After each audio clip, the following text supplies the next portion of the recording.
This is Defenders TV Podcast, Episode 61, looking at Daredevil Season 2, Episode 7, Semper Fidelis, and also looking at Doctor Strange teaser trailer number 1. If you've not listened to the Doctor Strange teaser trailer, you can also look at it on YouTube. Just go to Defenders TV Podcast on YouTube. If you've already listened to the Doctor Strange discussion about the teaser trailer, you can also flick forward to about 35 minutes to the start of the podcast where we discuss Daredevil Season 2, Episode 7, Semper Fidelis.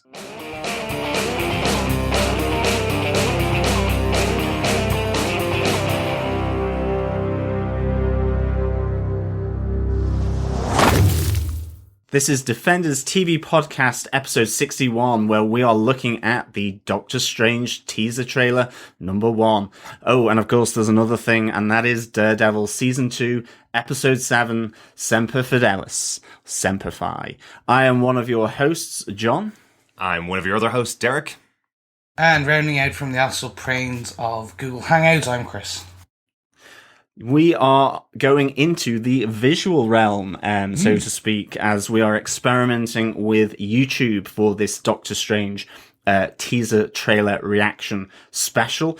Of course, you can find us on YouTube. Just search Defenders TV Podcast, and we will be there live.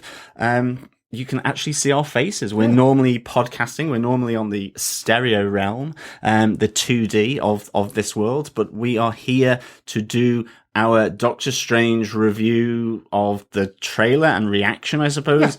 Yeah. This could take probably anywhere up to 3 hours, 4 hours, or 7 hours, and hopefully you can see here the Doctor Strange comic book. There you go. There we go. My finger has finally found it.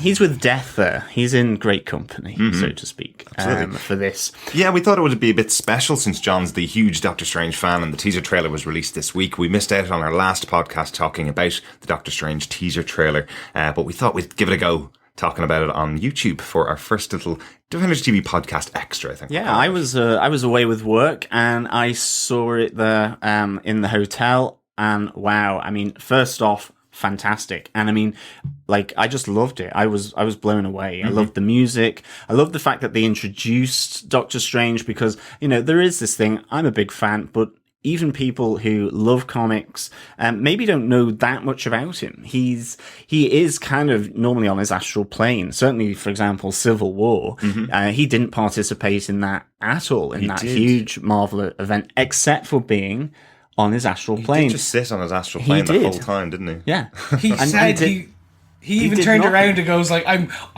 going to be Ireland. I'm going to be neutral. I'm just going to sit here and pray for your goodness. Yeah, like, he thought about it, and that was it. But then, I mean, he did come out of it starting up the new Avengers, which was pretty cool. I did like that. Yeah. So, you know, this, moving on to the actual trailer, I mean, my first thoughts on it were really just like, wow. I was like, I watched it again, and then I watched it some more, and then I watched it again, and then I watched other people's reactions about it to see, well, you know, how has this been taken up by other people? It seems pretty positive. Most people, you know, Inception-y, all that kind of thing, certainly with that cool New York split into, I don't know, 4 or 5 refracted however many times, like, was fantastic. I was like, that's great, but I still think there's more magic kind of stuff to come from this, definitely.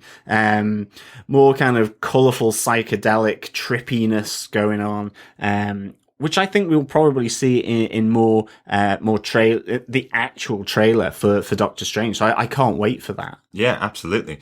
Really, really enjoyed the trailer myself as well. It was really surprising. It was kind of interesting that they took the tack of the creation and origin of Stephen Strange into the Sorcerer Supreme. I thought that was a cool tack to take for the first time seeing something really unusual in the Marvel Universe. Chris, what were your thoughts originally? I'm not gonna lie, I came into this trailer kind of like, I am now excited.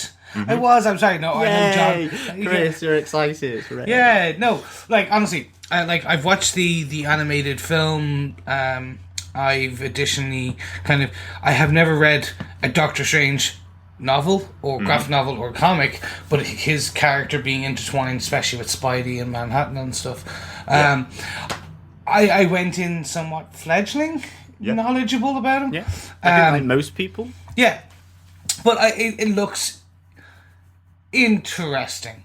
Right. I think is the so like exactly when you said Deception-y, that was what came to mind. When it was like the world going doom doom doom doom, I was like, okay, that's a bit strange, because we're used to now them trying to put Marvel somewhat kind of boxed into either outer space or Earth, one or the other. This is introducing, as you said, the astral plane, magic, whole new thing. So I was like, okay, let's see how they just. But it was good. Like I'm hyped to see more. I think that's I want to see the second trailer. I think that's the thing. So, absolutely. Like this was hugely origin central. Like in a sense, in 2 minutes they did cover his origin hugely well. Like it was brilliant. And I mean, just for me, the quick intercut of from Stephen Strange the surgeon to Stephen Strange post accident, I absolutely loved. I mean, the bit where he's walking to the window in his Manhattan penthouse. As the arrogant surgeon in his black tie having a drink, to him kind of down and out, presumably just, crushed, by the fact that he's now lost his hands. I mean, hands were hugely important in this trailer as well, showing him as the surgeon, showing him with his broken hands in bed, trying to be repaired with that kind of little shake to his hand at one, and I loved the cutting of that. But where it got me was where the music just ramped up, where he moves from being arrogant surgeon in his penthouse apartment to the down and out as they move towards the window. I really, really love that. That encapsulates his character really neatly for me. I love that, and I love they had the dark sort of car crash, and I'm convinced that image of him upside down with his kind of crushed hands going in the car post accident. I think that is one of the pains out of Michael Straczynski's Strange, which was kind of a retelling of the origin. Or if it's not that, it's one of the it's maybe the Doctor Strange number 1 that was done recently as well. Year one, wasn't year it? one. That's it. Yeah. Like I think that's a fairly iconic image from one of the comics that deals with his origins. So that was pretty cool to see. And I do actually think. I just loved it. I mean, there's so much I can talk about here. One question, so rather than it's just me talking all the time about Doctor Strange, the image of Baron Mordo and Stephen Strange walking across the courtyard at the Ancient One's temple, and that symbol on the ground, is that, do you think, an ancient representation of the Tesseract? It looked like what's the film production company that works with Christopher Nolan a lot? I can't remember what it's called now, but they have a similar kind of looking symbol. Right. It reminded me of that, actually, which I thought, given all the Inception-y stuff going on, was pretty cool. They're just making a little Easter egg in the trailer exactly. for the stuff that it make you think of. And but that looked to me like some kind of form of the Tesseract, but it still had a circle in the middle with little dots around. And I'm wondering, is that one of these gemstones for the gauntlet? Is it the Eye of Agamotto? Sorry. So what did you think of those? I didn't think Tesseract, but now you're saying it, I'm like, okay, because they still have to introduce we've had the mind, we've had the soul, time. We have time? No, we haven't had time. Haven't had time yet. Haven't had time, so potentially it's time. He's faced with going back and fixing his hands, or going on to stay as Strange and save the universe as a Sorcerer Supreme. There you go. Maybe.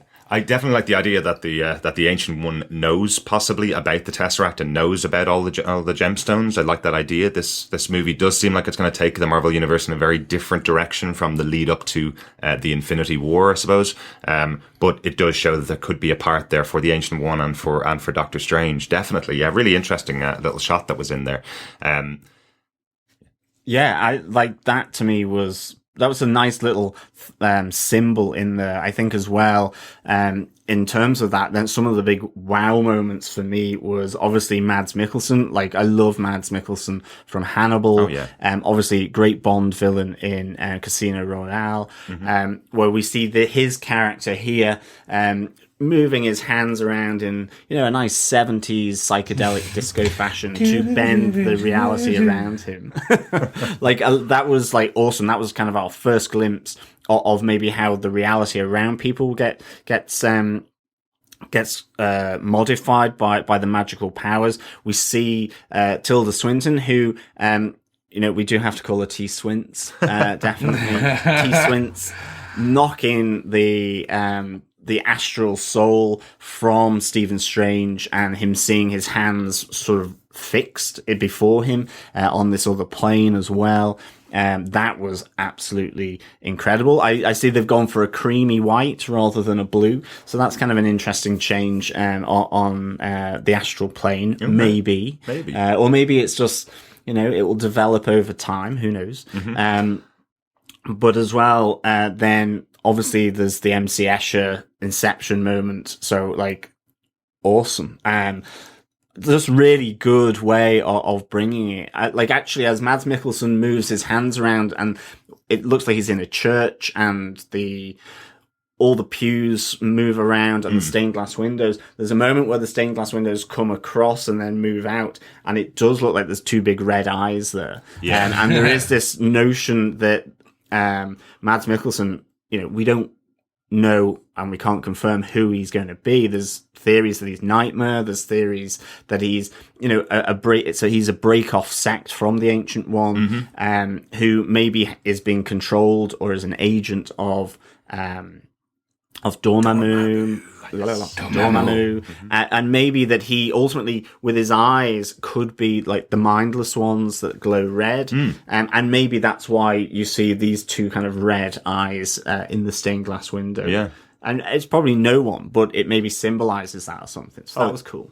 Okay, John, I have two questions for you. And you can take them whichever order you want. First one, Ancient One. Gender change. And how do you think some people are going to take that? And additionally, how do you take it, based on you are in love with the lore? Second question: how is this going to how do you think it's going to slide into the MCU? Because at the moment we've had Stephen Strange mentioned once in Winter Soldier, just the name, nothing else.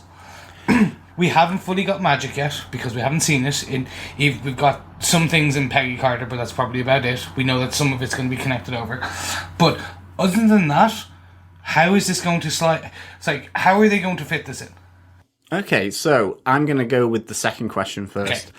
For me, there's talk at the moment about Baron Mordo and Mads Mikkelsen's character, and how is Baron Mordo going to fulfill his destiny from the comics? Who he's ultimately the antagonist of Doctor Strange, like long-standing and regular antagonist of Doctor Strange. He's the Red Skull to Captain America to that extent. But one of the interesting things is that Straczynski's retelling of the origin has Baron Mordo as a sympathetic character. Okay, and so, who gets corrupted because he sees Stephen Strange getting the attention of the Ancient One.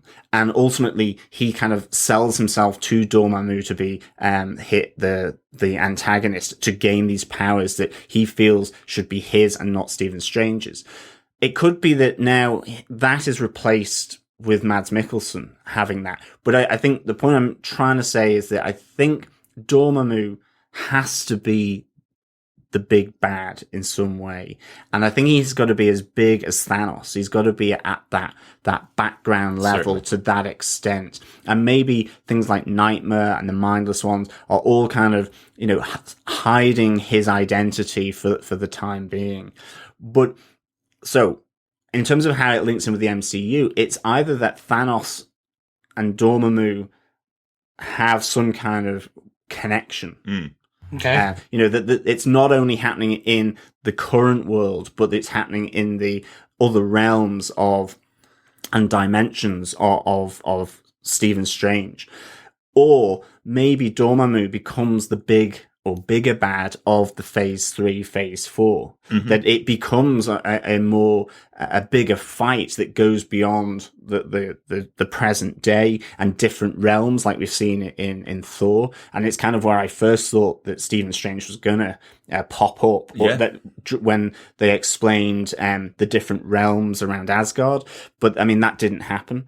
So I think either he's an ally of Thanos, Dormammu, and this is how Stephen Strange works into the MCU as it is, or that ultimately maybe they're going with a different route and they're starting up with a new big bad. Because I mean, one of the things is how they might integrate Stephen Strange into Civil War, given he does just sit on his astral plane and he takes no part in effect.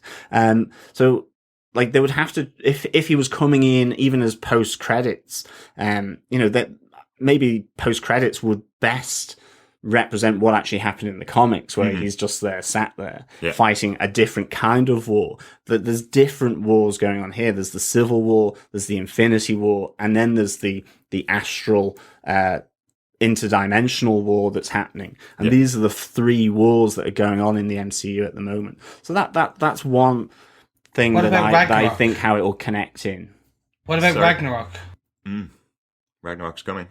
It is, and it could be, like, I really hope that they take Doctor Strange's character with the Hulk and with Ragnarok, and that we have the Hulk being maybe Asgard's new Ragnarok. I don't know enough about the Ragnarok as the comic event, but I do know that the Hulk has been seen in the animated version of being the new Ragnarok for Asgard as he attacks. I think as in the destruction of Asgard is Ragnarok. Yeah. So it could be something to do with that. We've got Bruce Banner here, and I think and the Hulk, and one of the best aspects of that is that Stephen Strange does banish him to another planet because he becomes uncontrollable, and maybe Thanos will make him uncontrollable. Maybe there's that kind of arc ready to be used in the MCU. I mean, I have no idea, but that you could really link that in that way. Like I loved World War Hulk. I love the fact with the Illuminati and the fact that it requires Doctor Strange to banish the Hulk because everyone else just makes him more angry and more powerful. Whereas before he knows it and without realization, he's sent away ultimately. He's exiled, and that's the only thing you can do to him. And that is part of the reason why Doctor Strange sat out of Civil War. I think that's one of the things we've spoken about, but it is the fact that he is too powerful to be involved in kind of earthly discussions like this of, whether the squabbles of mortal men. Exactly. Well, like if a nation wants to register their superheroes, well, if Doctor Strange walks in and goes, well, I'm on this side and I'm going to take out the people on the opposite side, they're all going to be taken out within, a click of a finger or a wave of a hand.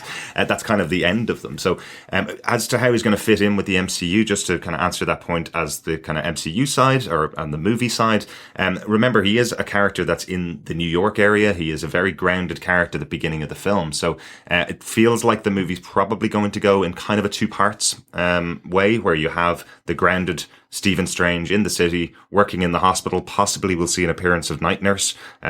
We'll possibly see an appearance of Rosario Dawson's character, whether she's Night Nurse or not, just to kind of tie it up and say he works in the same hospital as the Defenders have been visiting for the last 2 seasons or 3 seasons. That'd be kind of cool. That would be cool. Yeah, but that would ground it. That would keep it in the MCU. You'd have a smaller bit part character coming into the movie, and then you can just blow it all wide open. Much like in the trailer, the one moment for me that jumped out and said, now we're in a different movie, is obviously the Ancient One knocking the soul out of Stephen Strange with one punch. As he looks down at his hands throughout the trailer, it's only a 2-minute trailer, but it comes across that he's lost the ability to do surgery by breaking his hands. He's been staring at them. The hands have been shaking and wobbling, as you mentioned, John. And as he gets thrown out of his own body, he looks down at his hands as if they're repaired. He just looks down and goes, wow, okay, she fixed me. I am now powerful again. That moment of realization. And then he obviously ends with him on his knees shouting, "Teach me," at the Ancient One. Obviously all the same scene, but it does tell you that the movie is going to be something vastly different than we've seen in the MCU so far. But it can ground us to begin with and then jump out into the wider realms, I suppose, of the universe. Yeah, I mean, I think that one of the difficult things to get right with Stephen Strange and Doctor Strange is that balance between him being almost indestructible and being grounded and vulnerable. And that's one of the things that the origin tale does really, really well. I also think that,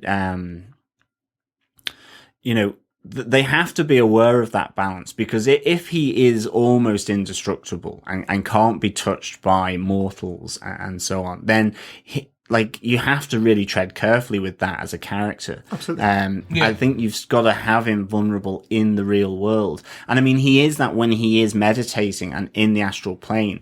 But I think as well, even outside of that, I think it is that Stephen Strange makes that decision that in reality, in that world as we know it, he is Stephen Strange. He is also the Sorcerer Supreme, but he does that work on a different dimension and in different dimensions. He doesn't apply that except in defense in the real world. Yeah. But it is a fine balancing act, I think, that you have to take with the character about how much you make him really powerful and all-powerful and how much you make him vulnerable. It's something I think that writers have struggled with in the comics, and I think sometimes that's why they have defaulted back to the origin tale of it, which really has that balance nicely portrayed on the page. I think recently where they've done a great job of showing that vulnerability was Doctor Strange the Oath by Brian K. Vaughan, and also with the development of the New Avengers, where ultimately he passes on being Sorcerer Supreme to someone else. You have again Dormammu, I think it's the Red Hood, if I remember rightly, being an agent of Dormammu. Dormammu generally acts through associates and affiliations, only revealing himself at the end, at least within our world. So I think that's something that just bringing it full circle will be either the Baron Mordo character or it will be the Mads Mikkelsen character as being some kind of agent of Dormammu, I hope. But I think one thing to mention, we did talk about this, myself and John had a phone call directly after he watched the trailer for, I think, the 10th or 15th time. I wish I'd recorded it straight off the bat, but we did have a bit of a conversation about the comic books. Like I know Doctor Strange from reading Strange Tales, which was a dual book with Nick Fury and Doctor Strange stories kind of back to back. One very grounded character in espionage, effectively, and then the other very mystical and mysterious character in Doctor Strange. But one of the elements that you spoke about was when he is traveling the astral plane, that his body is left behind under the protection of Wong and Baron Mordo. Something like that being brought in as, possibly this is how you take out Stephen Strange, is you go after his body when he's on the astral plane, I think is quite interesting. It's almost like a vampire idea where during the daytime they're protected by their underlings, and at nighttime then they are the fiends and villains. Whereas this is something where the good guy is under the protection of someone like Wong, who could potentially be gotten past by Mordo if they do turn on each other, and he goes to take out Stephen to get the mantle of Sorcerer Supreme. That's a lot for this particular trailer, a 2-minute trailer, but that's a possibility for the future of the character, I think. Yes, I've just set my Darth Vader slippers off on its heavy breathing. Anyway, moving on to the second point, T. Swints as the Ancient One. I think the Ancient One can be anyone. Yes, it's a bit. The mantle can be passed over in the same way that Sorcerer Supreme can be. And the Ancient One has changed. I think, back in the 60s and with the 70s, it was, in the psychedelic era of huge amounts of drugs and so on, this mysticism, this new philosophy coming out of Asia, it would make sense for the Ancient One to be an old guy, wise, it adds wisdom to the character, and coming from Asia. It fits in with the time when this character was developed. Yeah. Now, maybe it can be still that, or it could be a woman, or it could be someone who's androgynous. It could be any of those. Darth Vader. Darth Vader speaks again. It could be Darth Vader. Who knows? Like, that would be cool. The Ancient One could be the ultimate, Marvel, Star Wars, Disney mashup. They have said that this is the new Disney Fantasia. I think the cinematographer that has put the work into this. So, I can only see that the visuals of the astral plane and different dimensions will only get trippier. Absolutely. To really sort of justify that remark. But so I'm happy. I had absolutely no problem with Tilda Swinton there as the Ancient One with the bald head. She was fairly androgynous there, definitely. And we've only really just caught a glimpse here. So, certainly. Until maybe the actual full trailer, or actually until the film, it's difficult to know. But I don't have any problem with it not being cast to an Asian actor or actress here. I think and again, it doesn't preclude there being that character in the film or in the franchise, in the series. There could be an Ancient One that fits the very stereotypical type that was in the 70s comic books. Tilda Swinton is obviously playing the big role of training Stephen Strange on, but would you make an announcement that there is an older Asian actor that maybe a lot of people don't know? Would you make that announcement that he's going to have 2 minutes in the film? It's very possible we'll see an origin story of why Tilda Swinton is the Ancient One. That's very possible as well. So. But you just gotta love the rhetoric of the internet. It's like, how can a woman play a man? Well, didn't back in Shakespeare all men play women? Absolutely. I'm just gonna leave it there. Boom. And Panto. Oh, and Panto, yes. Yeah, it's great. Okay. Well, that'd be brilliant. Midway through the fight scene with Tilda Swinton and Dr. Strange, he's behind you. I think John will be saying that anyway while watching it in the cinema. But I think it's around time to kind of wrap this up. So let's get a couple of final points in there. Just one of the things for me, obviously, the movie is directed by Scott Derrickson. We haven't spoken a huge amount about Doctor Strange, despite mentioning it on all 61 of our podcasts so far. But one of the big things for me is Scott Derrickson is directing this film. He comes from the movie Sinister, which is a horror movie. I like the fact that he could be bringing in a bit of horror into the Marvel universe. I like that touch. It's also written by Robert Cargill, who wrote Sinister with Scott Derrickson. So they come from that past. They've worked together in the past, and hopefully they'll be bringing in a lot of a bit of a horror element to those kind of weird visuals that we're going to get with the astral plane and with the fighting with demons. That is hopefully going to be coming in with absolutely. One mention that we saw on Twitter from Robert Cargill directly after the trailer was released. He basically said, getting lots of praise from people about it, he said, this is purely the trailer of the origin. Now that we've set that up, things are just going to get wilder and crazier as the trailers are released. So love that idea. Really, really enjoyable. Yeah, that would be sweet. I think, for me, the couple of other things here, Rachel McAdams, we see her character there briefly. And I think, actually just coming back to the gore and the horror element, I don't think normally in other Marvel movies, when it cuts to from Stephen Strange bearded face to him being pushed on the gurney, a lot of blood there. He looks beat up, he looks bruised, battered, cut, all that really good. His hands as well, like that. I think that even just that aspect of it shows Scott Derrickson at work here, and that kind of aesthetic, to not shy away from the fact that, well, this guy's just been in a car accident. Yeah. He is wrecked. Literally. So that was really cool. And we see then Rachel McAdams sort of looking down. And again, I think it's from Straczynski's retelling of the origin. There is this female nurse and assistant that helps him. We have that in Doctor Strange the Oath as well, where and that is Night Nurse. It's called, it really is like brought out as Night Nurse. Yeah. So whether Rachel McAdams is Night Nurse, I don't know, or whether she's night nurse and she becomes Clea.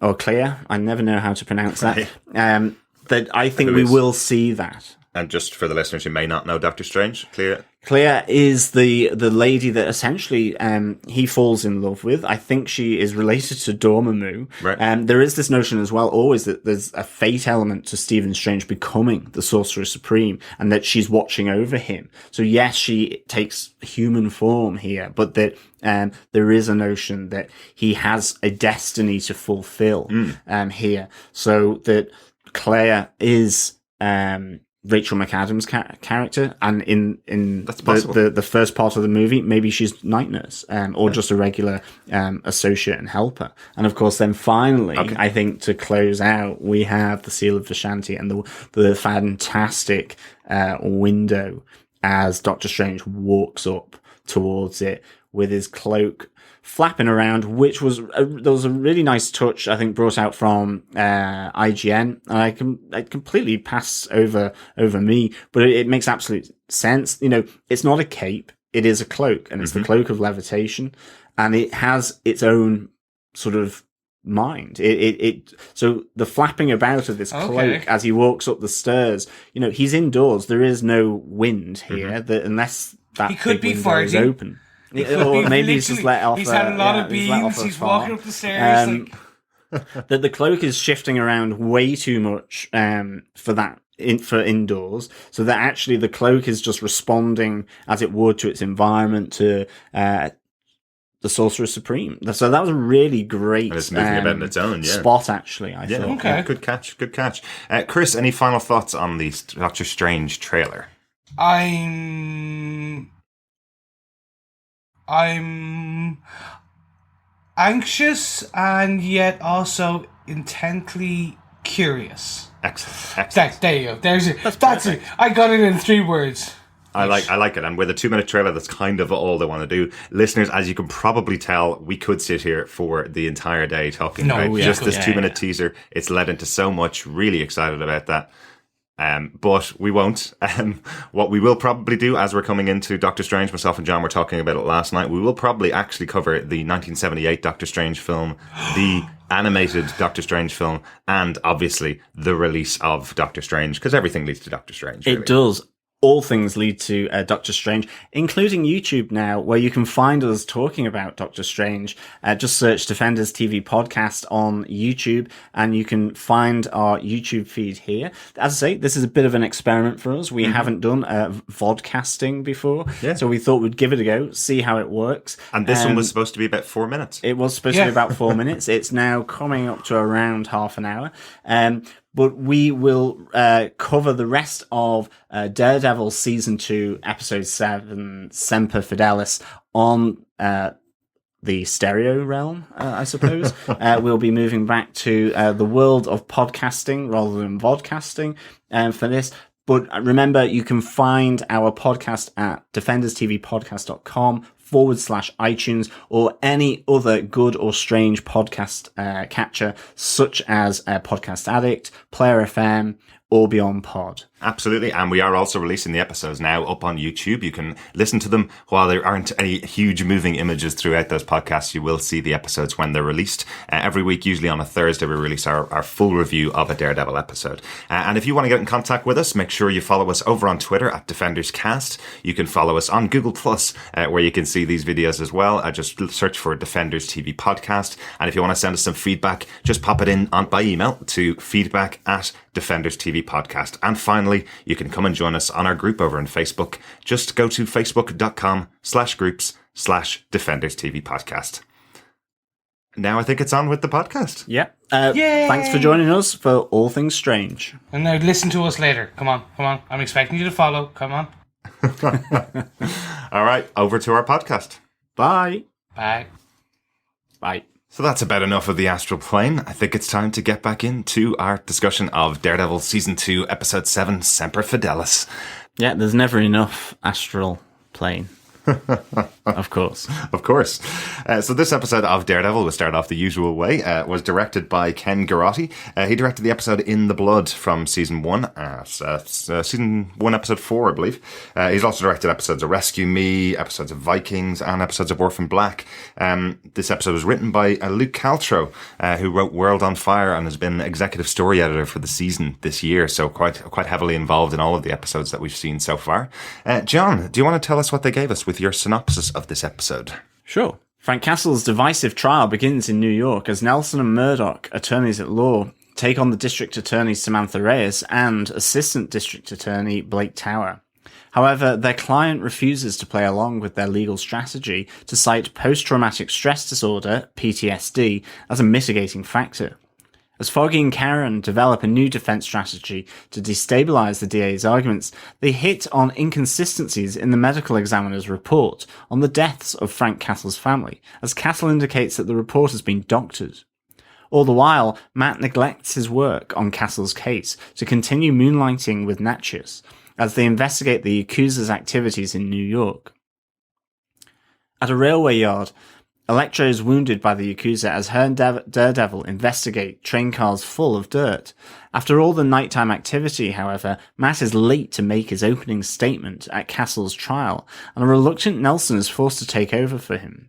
Murdoch's relationship with Foggy deteriorates to breaking point, as Foggy suggests to Matt that he leaves the Punisher case, following revelations of his nocturnal work with Elektra.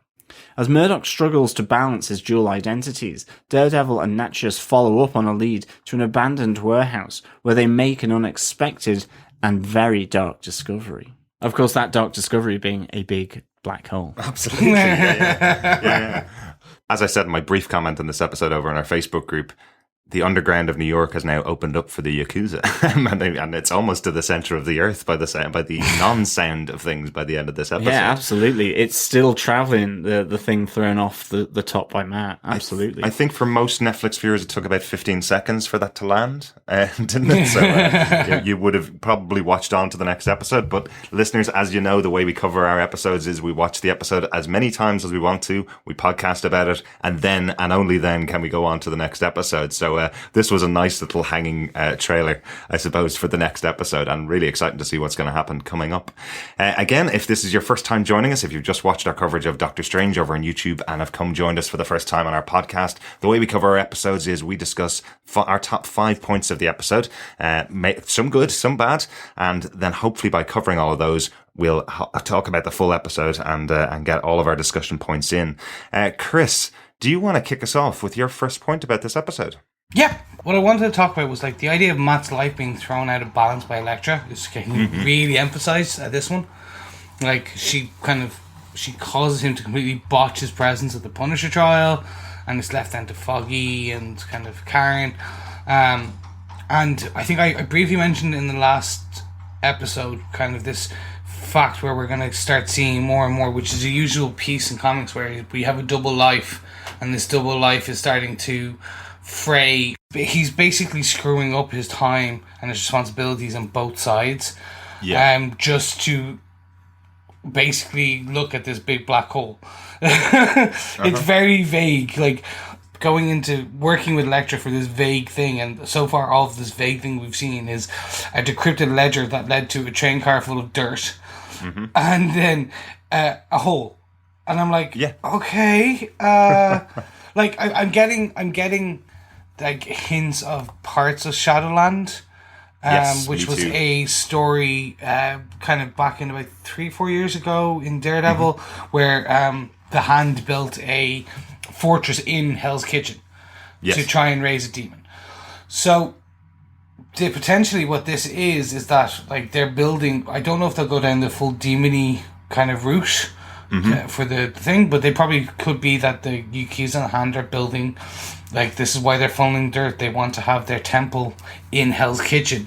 So that could be one thing here, but I do like the fact that they're showing it by Matt is destroying his life piece by piece by piece, just because he has this sexual tension with Elektra, which keeps the episode engaging, but there was no payoff. I always expect the piece when they were on the couch, I was expecting this great kind of like romantic scene where they're exploring each other's scars, and then it goes all mature audience only XXL XXX version, but and I would pay to see that, but no, I think it's just I think it was good. I think it was interesting that they're going down this route. Yeah, I don't think in the Netflix show they're actually going to do that with Matt this quickly. We haven't actually seen a relationship within season 1. There was no real relationship for Matt. There was just kind of the touch on of Karen Page. I don't know whether they do for his first love story that it's a love triangle while he's still going out with Karen. So I think that's probably why we saw, and I'm sure we'll talk about it, the big fight scene between Karen and Matt, kind of leaving him open to now pursue something with Elektra, if he wants to. But the fact that the two of them are in a loving relationship while Elektra comes over and stays over for the night, while yes, she does look gorgeous, and there's definitely some kind of nods to the fact that Matt is still slightly interested in her. I don't know whether he would have slept with her while still going out with Karen. I don't know whether they'd go that route on the Netflix show, but I do think it's open in a future episode, definitely. I did also make the point about Shadowlands as well. I definitely saw that reference, and I think we talked about it during our season 1 coverage when we realized that the Yakuza were looking for a specific building out of their dealings with Kingpin in season 1. They were looking for a specific tenement. That's where the whole storyline of the people who lived in the tenement needing to be thrown out, so that particular building could be handed over to the Yakuza. That's where that all came from. So I do remember talking about it at the time. And yeah, there does feel like there's something mystical there, that there is a possibility that this could open up into a much less normal street level story, coming up in the rest of this season, or possibly even leading into season 3. Absolutely, or it could lead into sort of Iron Fist as well, exactly. Or just the Defenders. It certainly would sort of suggest that, with it being, that potential gateway to a demon. Yeah, that'd be really interesting. And don't forget, we did see Stone last season, who was definitely a much more mystical character, dealing with Styx. So it is possible that this is the revelation that we're going to get some kind of big opening of the world, or opening of the universe to another dimension underneath New York City. Kind of a cool idea, actually. Yeah, I mean, for me, I definitely took Elektra and Matt bonding here. Maybe not so much, obviously, from a sexual point of view, but I love the kind of moment in the railway yard after their kind of initial fight, where she does say the best things in life leave you breathless, right? Mm. And he goes, well, there is more. And I think it was just that kind of hand up that he gave her. It just felt like a bond, a team, which was that was kind of quite cool, I thought.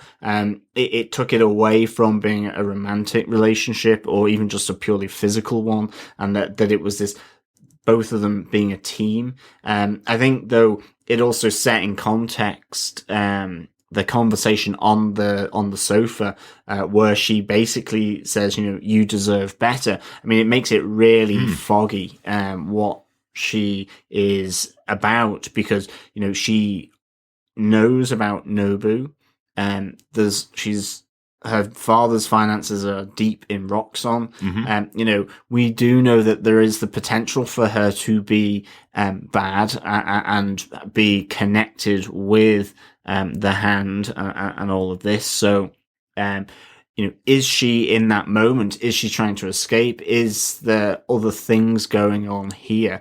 Is she using Matt? And all these questions, I can't wait to find out, really, because I kind of feel that underneath all of this, she is maybe just using him to circumvent him finding out the real truth, whatever that may be. Yeah, absolutely. No, really good point. I do like the call out of Nobu in this episode. Yeah. We just want to make sure that you remember that Nobu died last season. He was in battle with Matt. He's the one that left him with all the scars. I love those little call outs. So I think there is a very good possibility that we'll see Peter Shinkota back in this season, having been resurrected possibly by the Hand. I think that's a really cool idea. And again, taking it away from the street level hero that we saw in season 1, hopefully opening up the door for an introduction to Doctor Strange. Well, what if... So, in a lot of the comic books, Elektra dies. Mm-hmm. And she's resurrected. So, if they do bring back Nobu, mm-hmm. because they did the very blatant call out, do you think... Okay, obviously, Bullseye can't kill her. in this season or this show, this arc. Yeah. But could she die of some unnatural cause, like someone else kills her, Nobu kills her, and then season 3 or a follow-up pieces where she comes back? It's very possible, and I like the idea, definitely. I think once they bring back any character from the dead in the Marvel Cinematic Universe, then the doors are blown off, really. The possibilities of any character that's died in the past coming back. Remember, we've already had it. Clark Gregg died. His character of Agent Coulson got killed in Avengers and now has a TV show that's running into its 4th season. So we do have the possibility of resurrection already out there in the Marvel Cinematic Universe. So it is possible that same tool was used to bring back. Hopefully, Nobu is someone that we will see later on in the season. Once that's done, once we know it's being used by the bad guys, I think it's a very good possibility that storyline or that arc of Elektra could be something they'll bring in season 3. Yeah, everyone's going to Tahiti. Oh yeah, exactly. That'd be a great holiday. It's a magical place. It is a magical place. It really is. John, do you want to give us your next point? Yeah, it's Karen Page actually. I begin to understand her. I really like the fact that was kind of called out here twice, where she's trying to help them. Originally I was thinking, why is the non-lawyer being involved in legal strategy? Mm-hmm. But it's more than just a law firm. It is a family. And I think that's made sort of plain when Foggy says, they grow up so quickly as she leaves to go and sort of prep the Punisher and also get some further information from him. Mm-hmm. And, it's that idea of let me help. Foggy's got to do case prep.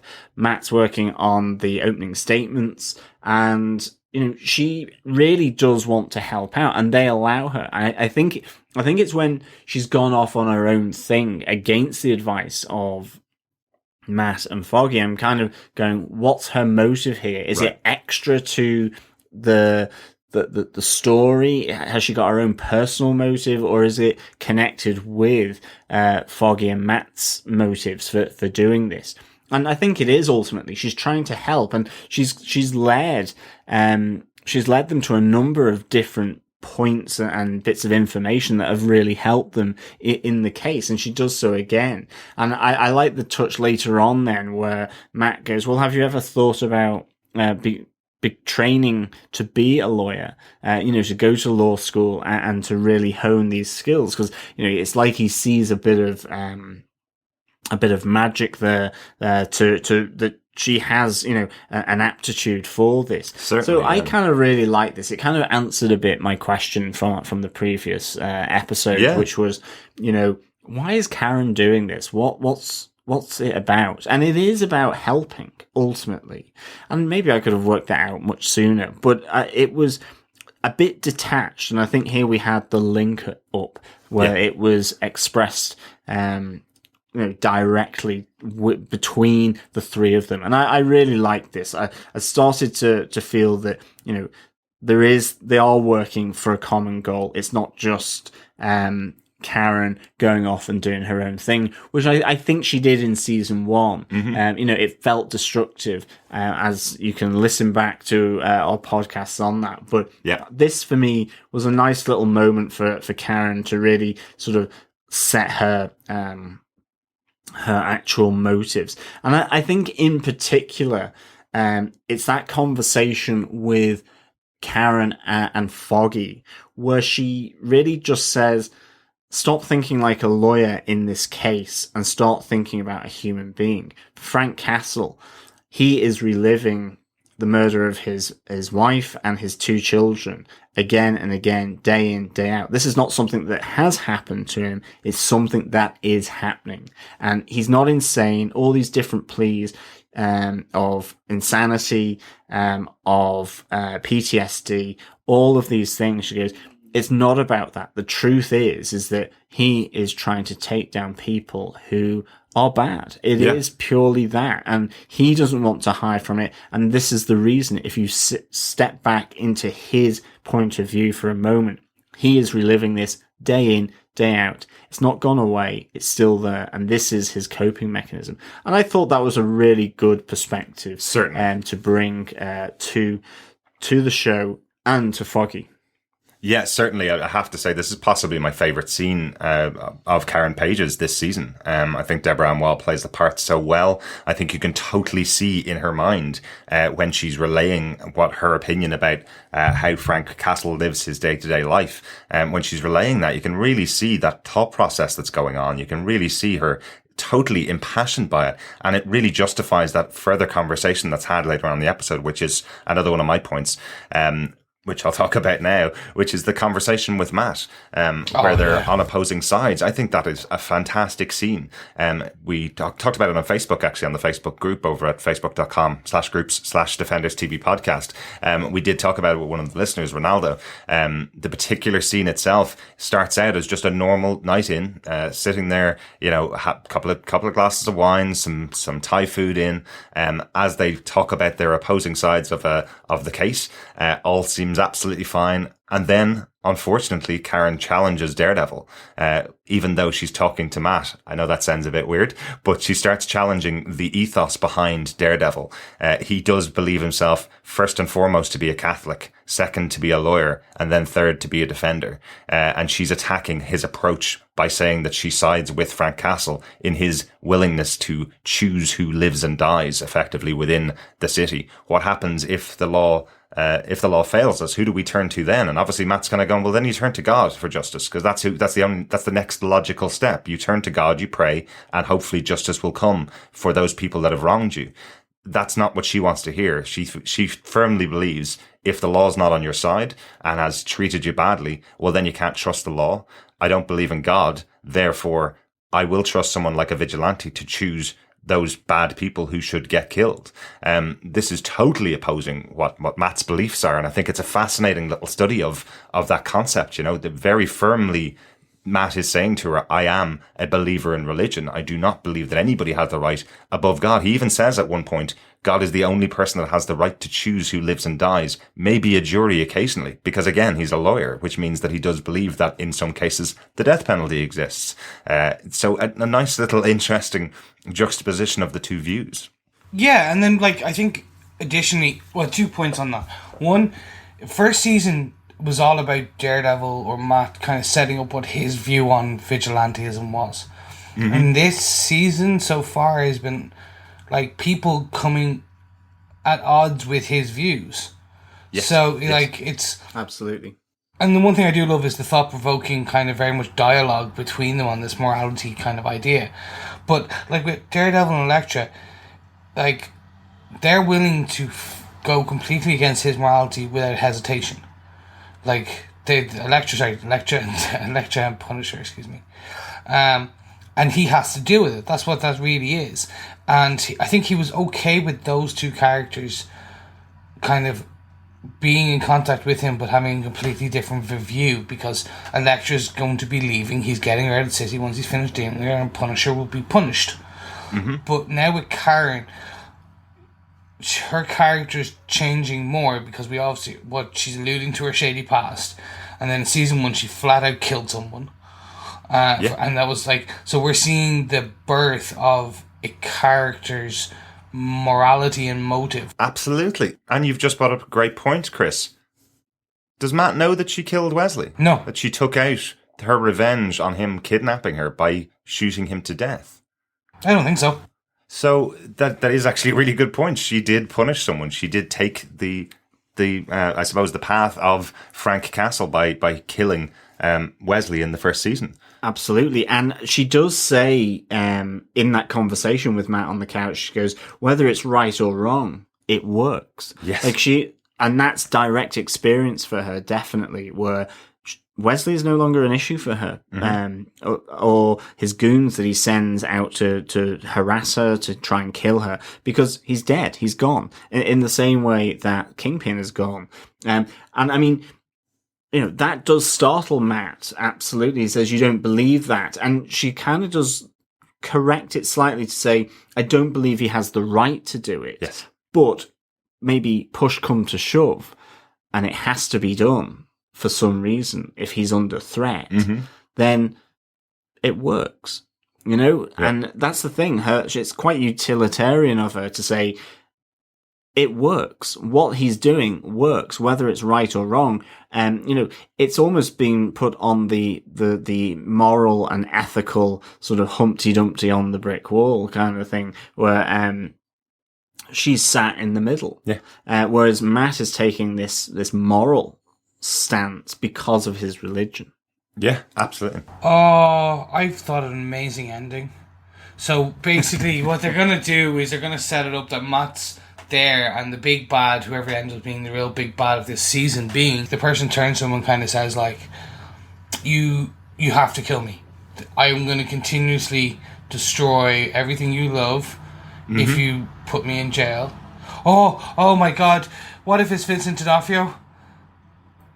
What if he's back? Okay, Kingpin's back, and this is actually the prelude. Do you remember that there was a story arc where the Kingpin was destroying everything Matt loved? He was destroying Matt's career. So he birthed the Punisher. He's part of Roxxon, or dealing with them. He's doing all this stuff, and he's actually then, like, for the rest of the season, he'll be trying to destroy Matt.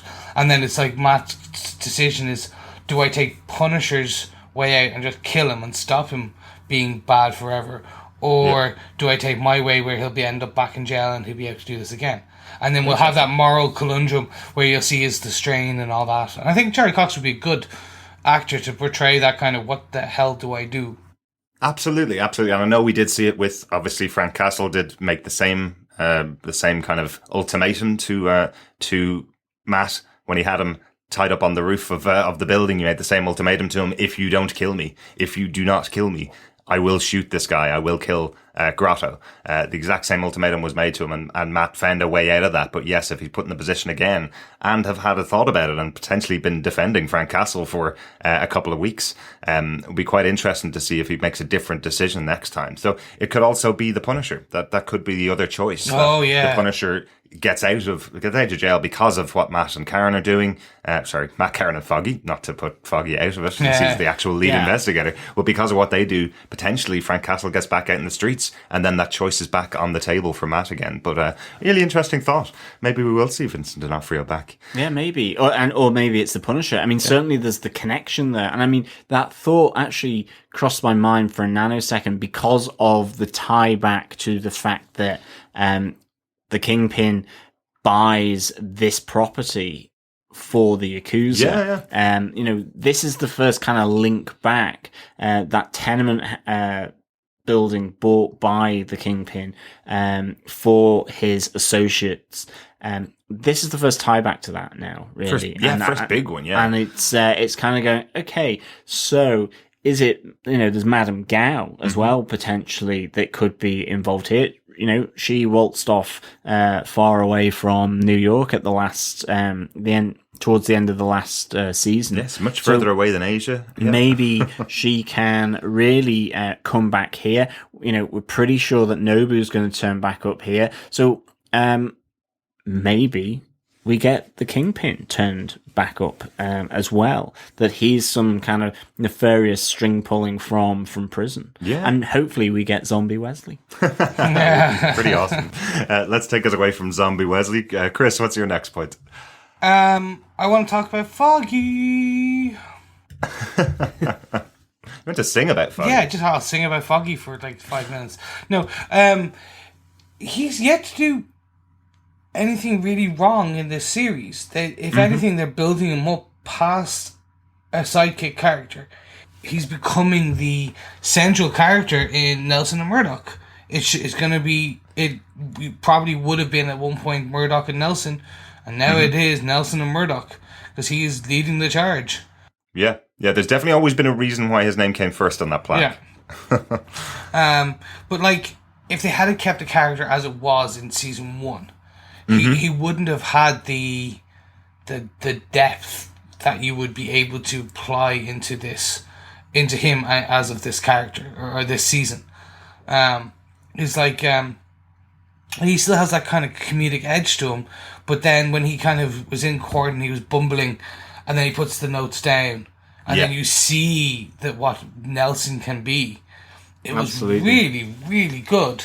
It's very impressive. Yeah, very impressive. I like the fact that it's kind of him saying, him trying to take Matt's notes and trying to use Matt's notes, but that's not him. He's not Matt. Yeah. He'll never be able to deliver what Matt delivers in court. He's able to deliver his own impassioned kind of plea to the jury, which I really loved. He's becoming the senior partner here. Absolutely. Like he's doing the work. He's doing the prep. He's stepping up to the plate. He's actually going to court. He's actually going to court. And I mean, it is like this great struggle, with Matt now on his dual identity. I mean, he's got so much going on in, his world now, with Elektra, with Roxxon, with suddenly seeing the Yakuza involved, and plus Karen, the Punisher, the law firm, all of this, Yeah.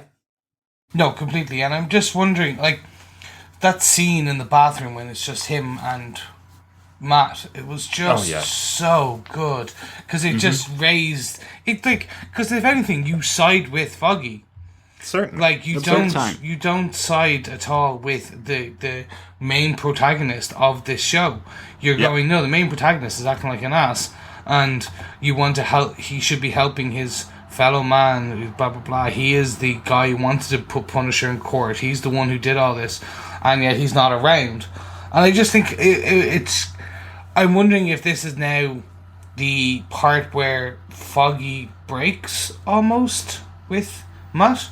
Like, was that the straw that broke the camel's back? It's very possible. And the worst part about it is, for Foggy, they have to work together. Yeah. They're in the middle of the trial of the century. They're going to have to work together for the rest of it. But I love the moments where Foggy's looking at Matt with disdain, really, and going, are you listening to yourself? Why are you blaming other people? Why are you saying your life has taken this course because the Yakuza are still in town? You're a lawyer. You're on the biggest trial. You should be focusing on this. This is life, not this thing that you're doing at night. Nobody's forcing you to go out at night and fight alongside your ex-girlfriend to beat down the Yakuza in New York for whatever reason you don't even know yet.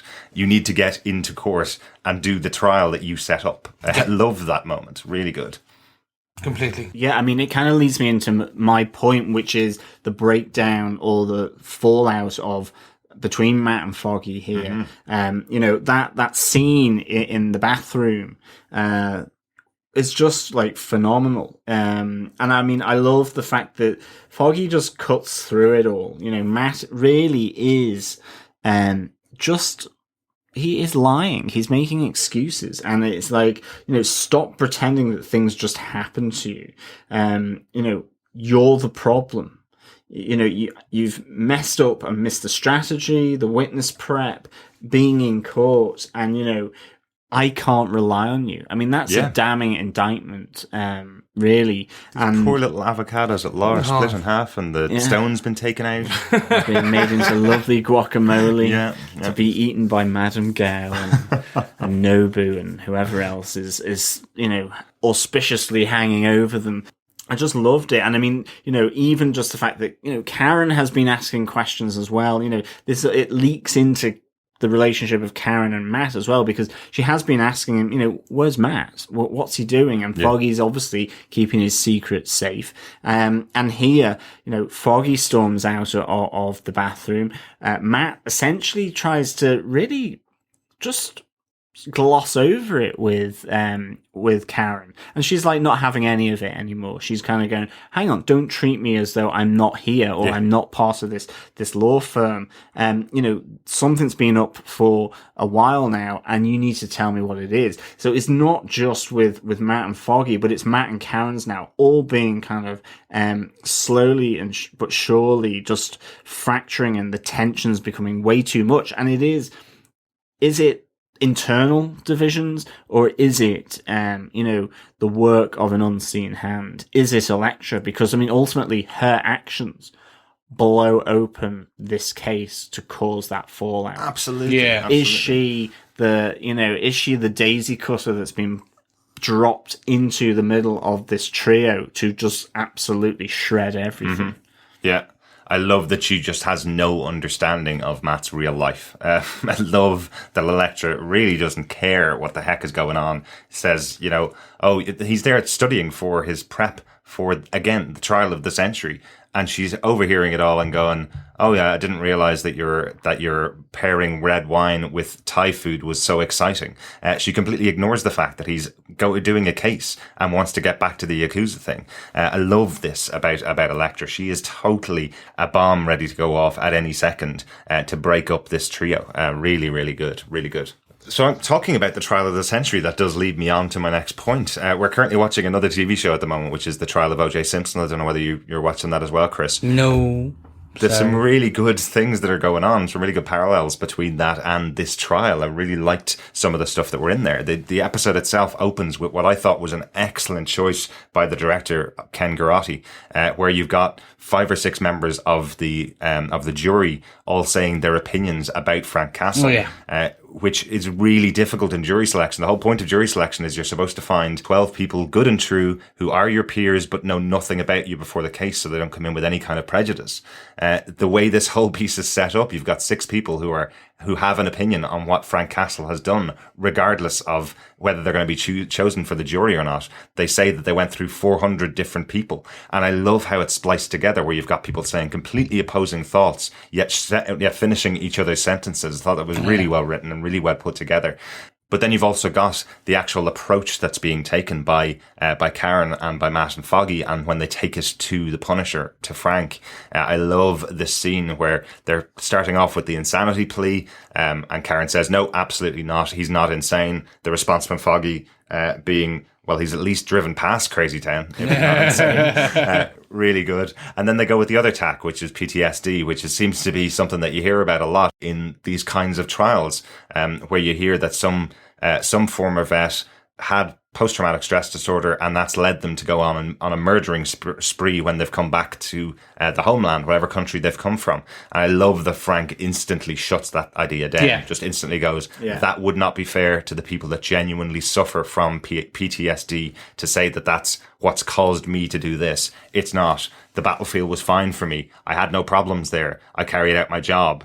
It's when I came back to America and lived with my family, that's when my world fell apart. Another fantastic moment from John Bernthal. I really love how he plays this part, and I really love how he's kind of standing up for the idea of the veterans, of the army veterans. Not all of them come back with PTSD, which kind of seems to be the assumption from people that haven't been to war.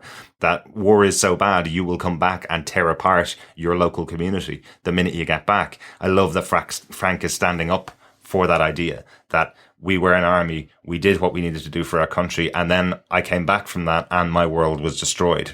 Absolutely fantastic idea and a great kick-off to the trial. No, I loved this opening jury selection as well. I thought it was really good, just how it was handled. I mean, in this day and age, it must be hugely difficult to find people who have not heard anything about, the certain cases, certainly high profile ones, because of the media involvement. It's kind of what's been shown with the O.J. Simpson TV show as well. So much is known that how do you maintain impartiality and an objectivity in deciding. Exactly. It is talked about as one of the most divisive trials of the time in here. It's a really good thing, and I think it kind of links in, I suppose, to a point that I kind of had, that this vigilantism and then sort of working within the legal framework, it comes out in the opening statements where Reyes says this man is no hero, he is a serial killer and he is guilty. And was Foggy, his tack on it is that Frank Castle never came home. He traded one war zone for another, and it's the failings of the DA, And a great little Punisher reference there, saying that he traded one war zone for another, given that Punisher Warzone is one of his big books as well. Exactly. And pointing the finger at the current legal system. And it is that sort of tension, which presumably we get in Civil War as well, between do you support vigilantism, people going out there and, the mob rule to an extent, or the one person rule with a vigilante, or do you believe in the system of arrest, justice, and being sentenced, if applicable, by peers in a jury, and that I think is a fantastic kind of aspect to this whole episode. Absolutely, I totally feel that Reyes could have shortened this down to, so which side are you on in Civil War then? Yeah. Is it Team Cap or Team Iron Man? Which side do you want to be on here? Really did like it. We mentioned it a couple of times that Reyes really does feel like a pro-registration type of person, and the fact that she calls out here that Frank is an unregistered, lawless individual is definitely a comment on the fact that she's pro-registration. Definitely thought that was a really good moment.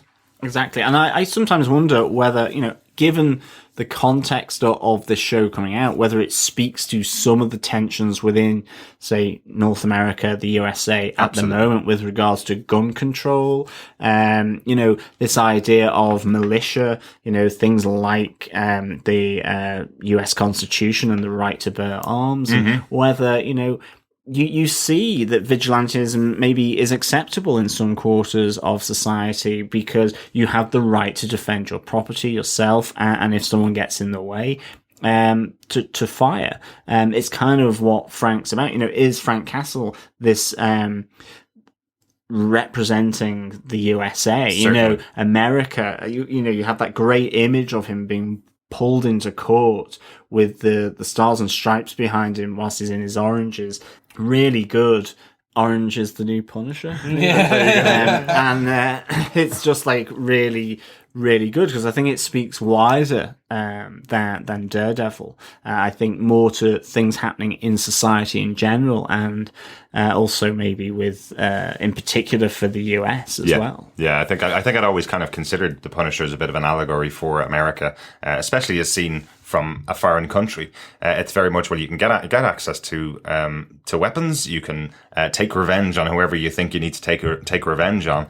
And do you choose to do that or not? Do you choose to defend people? Do you choose to go out on revenge and killing sprees? That's kind of the choice that's there for the big, powerful nation that is America. And I like that they've brought that in a little bit here, or at least slightly referenced it here in Daredevil. So with that, Chris, what's your next point? I'm going to bring a bit of a niggle, if I want to call it that I'm having at the moment. Like, the jousting between Reyes and Foggy is great, no matter who's winning.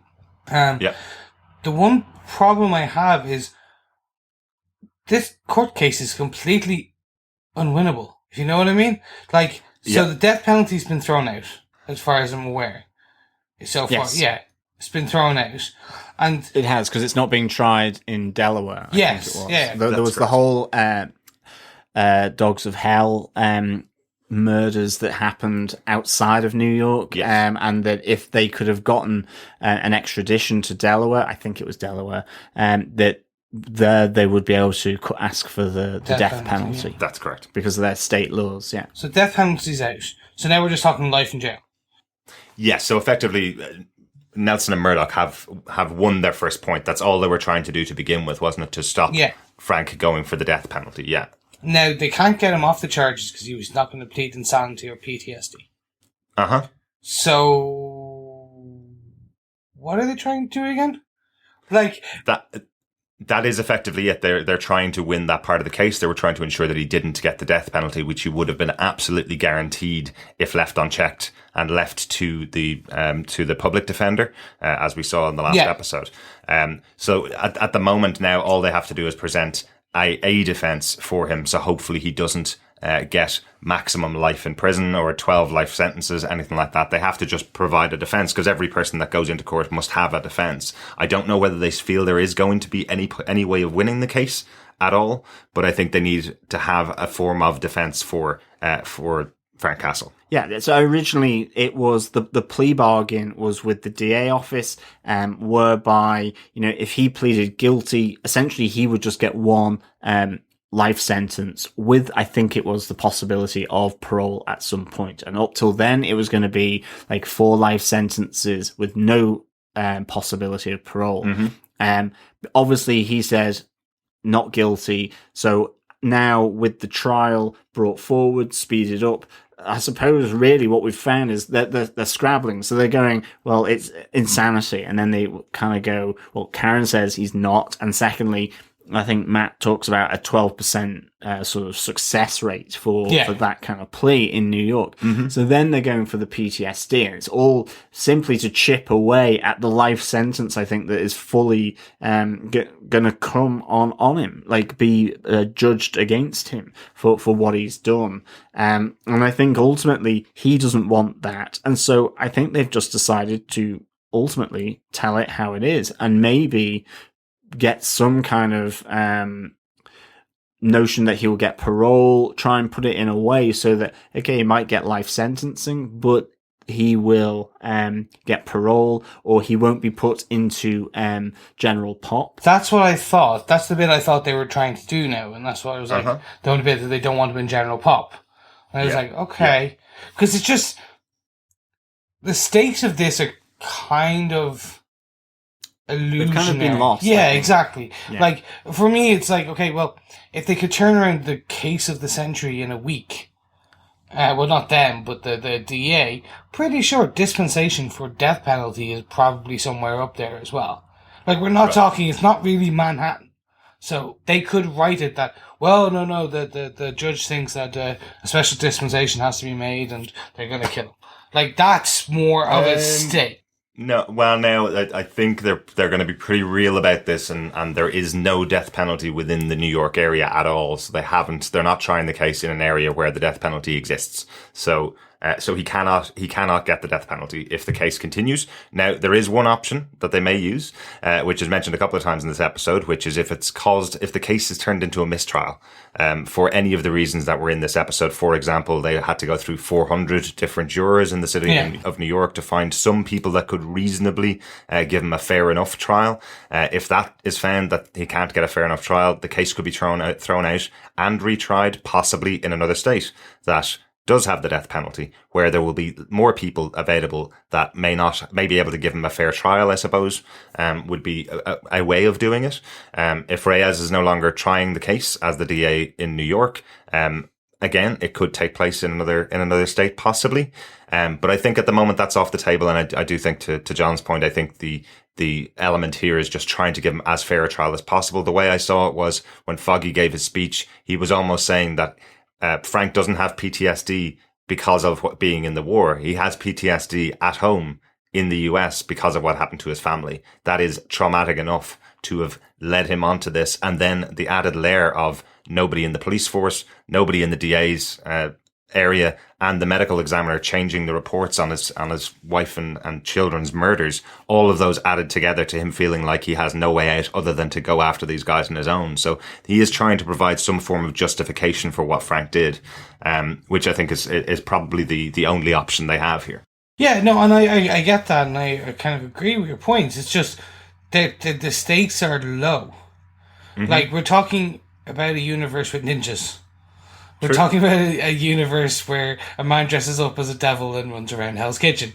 So, to bend the rules slightly and putting his life on the line that he'll get lethal injection like an hour after the case brings back a stake. But at the moment, the stake is, let's get you out of Gen Pop and try and get a mistrial and blah. The believable and unbelievable are trying to merge. And absolutely, because they're trying to add more realism into the court scene, you're losing some of the real, the unrealism.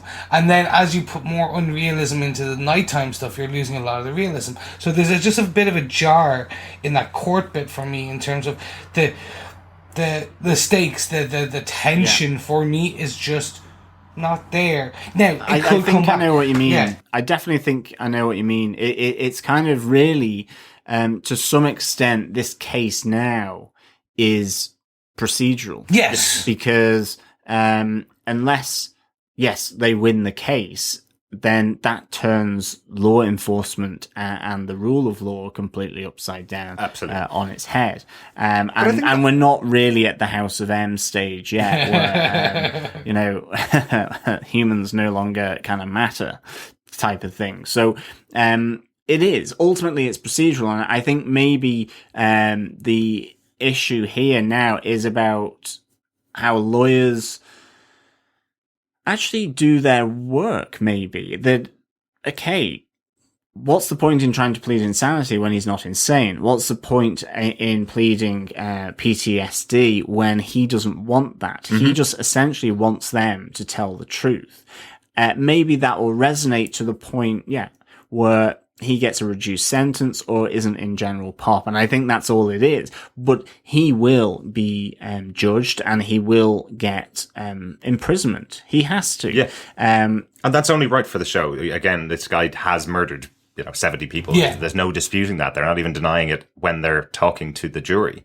What they're saying is he does deserve justice for that. And I think they're all in agreement on that. In fact, even Karen is on agreement that he does deserve some form of punishment in it. But the point again, and probably the Catholic side maybe, or just the general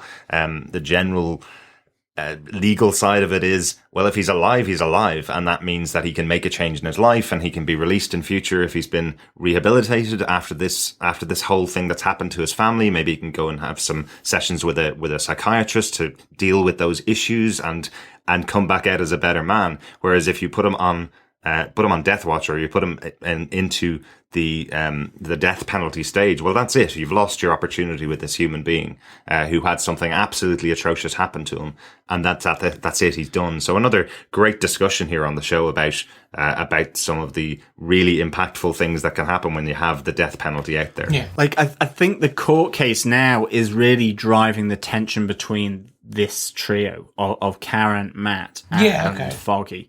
And I think that's where the tension is coming from, is that for something slightly innocuous now and procedural that they have to fulfill as the defense for Frank Castle, their relationships are going to be tested on the basis of, to begin with, about whether, you plead PTSD or whatever, but now the fact that he's not even showing up. He's battling with his dual roles of a lawyer and a vigilante himself. This, like what we've talked about already, Karen questioning the Daredevil, the involvement of Elektra, and the bathroom scene then as a result, all of this, I think the court case now is the tension from it is about driving the wedge through these three protagonists, not necessarily with Frank Castle. I still want to know how and what's going to happen to him, and whether, once he's put away, does he escape? Does he get broken out of jail? Because I do think that he's got a significant role to play down the line in this. So, and he is going to go to prison. Certainly. And I would say, if this is a different situation, if, for example, Matt had been arrested for being Daredevil, I think the show would be a slightly different. They would have a bit higher stakes for the end of the court case. Now, remember, the Punisher is a big character, but he's not the central character on the show, despite being amazing in the show. So I think we might just get one or two more courtroom scenes. I don't think it's going to take up an entire episode like this particular episode again. I think we're going to get a lot more storyline around as we go forward. But if he was the central character in the show and he'd been arrested for being a vigilante, I kind of feel we probably have a much bigger stake as to whether he'd live or die at the end of that case. Yeah, okay, that's fair. Yeah. No, it's fair. All right, on that note, John, do you want to give us your final point? Yeah, it's the rail yard, and it's the shipment of dirt. I loved this kind of, to an extent, letdown. I mean, I was expecting another mystical child or something like that to come out, and instead it's just a load of dirt. And there's the great fight in there where, I just mentioned earlier, you kind of felt this bond developing, in the heat of battle between Elektra and Daredevil, which I thought was really good. She gets wounded. They bond a bit more on the sofa, but not in a physical way. And ultimately this leads us to the hole in the ground. And kind of really what, like Chris, as you've said, what's it for? What are they doing in there? What do they want to do in there? Is it this summoning of a demon? Which would be cool. And I think it would just link in so well with Iron Fist, with Defenders, with other storylines of Daredevil that we've had in the past. It would be really cool, actually. And possibly Doctor Strange. Oh, god damn it. I was going to say... and of course that. I was like, let's see how long we can tease him until he says Doctor Strange. I didn't want to. No, I didn't want to, because I always do. And I mean, it's a given at this stage, surely. Absolutely. That he's going to give them the sanctum to be the Defenders from. It has to be. We hope so. My final point is something quite similar. Again, it is about the battle that Elektra and Daredevil do, both the fights, really. Because there's one thing that's really stood out to me in those two fights, and I don't know whether it's brand new or whether I just noticed it in this particular episode. It's Matt's fighting style seems to have changed slightly in this episode for two different villains, or two different bad guys that he's beating up. He overbeats them.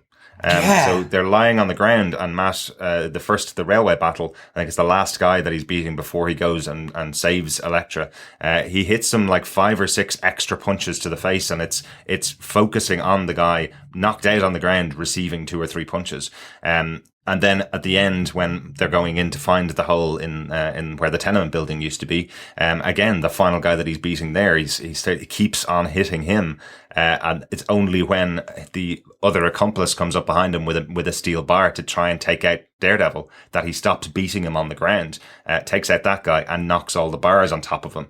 It just feels like Matt is now starting to lose control a little bit. We've heard a lot of mentions throughout the first season. The reason why he's called the Daredevil is because he's got the devil inside him, this uncontrollable rage that he's now focusing and targeting at the bad element of his city in Hell's Kitchen. But it does feel like it's really come out in this scene, and I think it's partly to do with him working with Elektra. We see the scene which we haven't actually mentioned, the scene where they're telling the translator to translate the books from the Yakuza. We see that scene where Daredevil's holding him up against the window and keeps punching the window behind him until it starts to crack. Yeah, absolutely. And then it's only when he literally touches it with the tips of his fingers, the window cracks behind him. So has Daredevil lost control? And do you think it's anything to do with now working with Elektra? Is he starting to lose that sense of himself, and the devil is being released a bit more? I think it's the overall environment. I think it's the stress of the case, the stress of the Punisher, the stress of Elektra, the stress of Karen.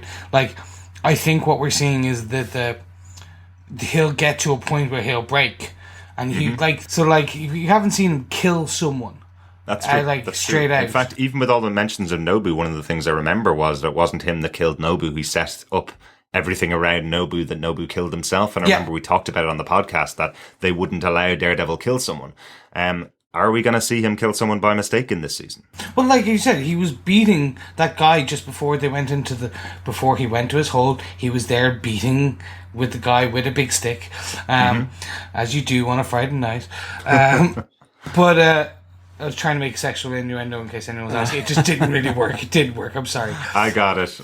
well, Elektra did say, "What took you so long?" True, so, true. You know, Daredevil is known for his poise and length of billy clubs. So as I was saying, I think what we're getting close to is where he's going to lose control, and be it with someone. Elektra? No, it wouldn't be because you won't see him. Potentially, he could beat on Elektra. She pushes him to the point where he ends up fighting her, which would be an amazing fight. We did see him throw her up against the wall in this episode, telling her to stay out of his life, you know. There's still no love lost there, or still some real proper tensions between these two characters, even though he is following pretty much every order and instruction that she gives him. He's not very happy about following all those instructions, especially when she starts to interfere with the case of the century. That's definitely what we'll see. So maybe it is Elektra that he loses it with, and potentially, Chris, you might be right. Maybe he does kill Elektra. Oh, with her sigh. Maybe. We haven't seen her size this season, actually, yet. That's actually what I'm waiting that's for. True. That's good. So I think that's the last points that we have on the episode of Daredevil. Yeah. John, do you have any notes about this episode? Yeah, just Dr. Gregory Pepper, the ME, who comes out with the huge little revelation, obviously because he's been threatened by Elektra, which blows the bloody doors off the relationship with Matt and Foggy, and obviously has implications with Karen and Elektra with Matt. So this was really good. Like, I was expecting, as it had kind of been teed up for the whole of the episode, that, the Emmy had really gotten his story straight, that he was just going to defend his position. Yeah. But instead he just blabs on the stand that not only did he doctor the records about the death of Frank Castle's family, but also the records for Frank Castle, was it? Well, that's the interesting part. What he actually says is he doctored the records for Frank's family and one other record, but we don't actually hear who the record is. No. It may be Frank, it may be because of the bullet That's to the true, head, actually. but he doesn't actually say who it is, and it definitely stood out to me as something that we're supposed to be hanging on to and seeing what will happen in the future. Who is that other record that he doctored? Maybe it is Frank. Maybe Frank didn't get a bullet to the head. Maybe this was something that Reyes put in there so that people would suspect this guy's gone insane because he got a bullet to the head. I don't know for definite, but he definitely, what we do here is I've doctored those records and one other is all he gets the chance to say before he's cut off and he's thrown out of the court case.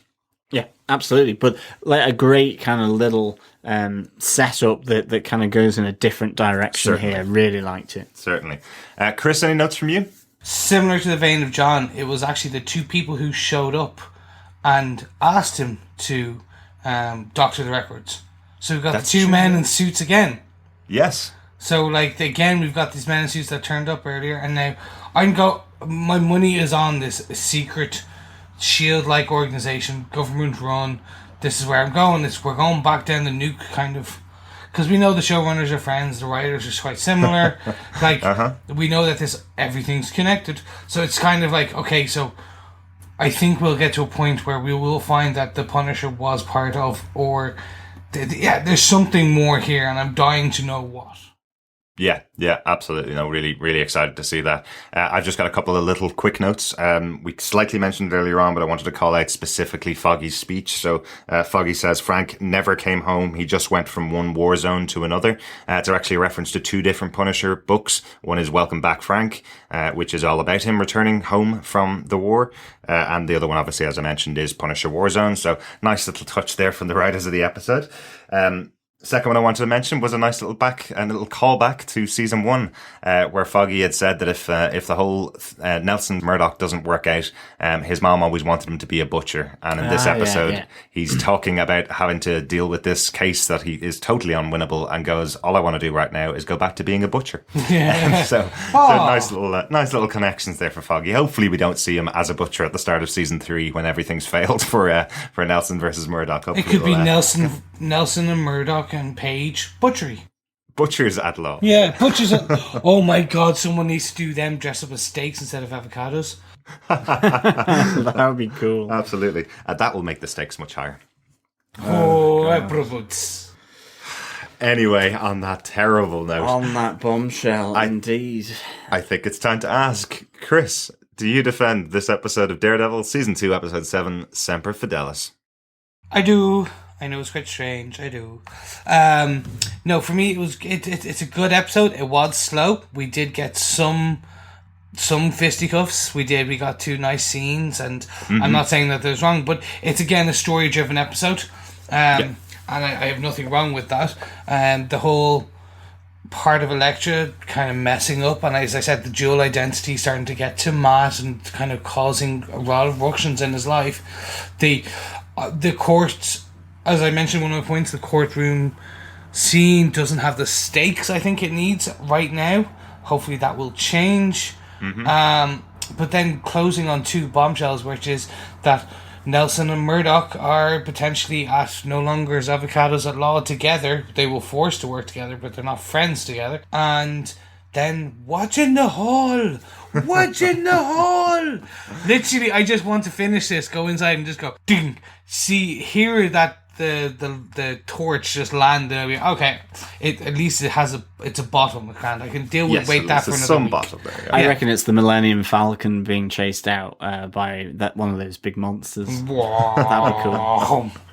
Tie the universe together. Yeah, exactly. And John, do you defend this episode of Daredevil, Season 2, Episode 7, Semper Fidelis? I do defend this episode of Daredevil. I give it 4 pervy professors lecturing in Asian studies at a New York university out of 5. Or lecturing. Or lecturing, yeah. Lecturers. Absolutely. For me, this was all about the consequence of Matt's actions, that gradual eroding of his relationships in law firm, between Karen and between Foggy, but also, there are heightened by the personal relationships as well. For me, this was really, really good.